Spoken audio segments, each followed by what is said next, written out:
നിയമസഭാ തെരഞ്ഞെടുപ്പിൽ യുഡിഎഫിന്റെ വിജയത്തിന് നേതൃത്വം വഹിച്ച വി.ഡി. സതീശന് കൊച്ചിയിൽ വൻ സ്വീകരണമൊരുക്കി കോൺഗ്രസ് പ്രവർത്തകർ.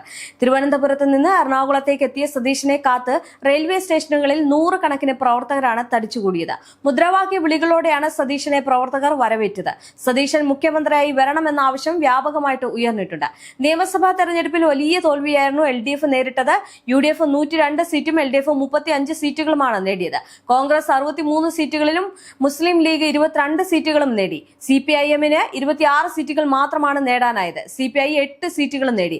കേരള കോൺഗ്രസ് എമ്മിന് ഒരു സീറ്റ് പോലും നേടാനായില്ല. BJP 3 സീറ്റുകളും നേടിയിരുന്നു. തെരഞ്ഞെടുപ്പിൽ മത്സരിച്ച മന്ത്രിമാരിൽ 13 പേർ പരാജയപ്പെട്ടു. V. Sivankutty, P. Rajeev, M. B. Rajesh, Veena George, Kadannappally Ramachandran, VN Vasavan, R. Bindu, Roshi Augustine, J. Chinchurani, AK Saseendran, V. Abdurahiman, KB Ganesh Kumar, OR Kelu തുടങ്ങിയവരാണ് പരാജയപ്പെട്ടത്. അതേസമയം മുഖ്യമന്ത്രി Pinarayi Vijayan, K. Rajan, P. Prasad, G. Anil, PA Muhammad Riyas, Saji Cherian, KN Balagopal അടക്കമുള്ളവർ വിജയിക്കുകയും ചെയ്തു.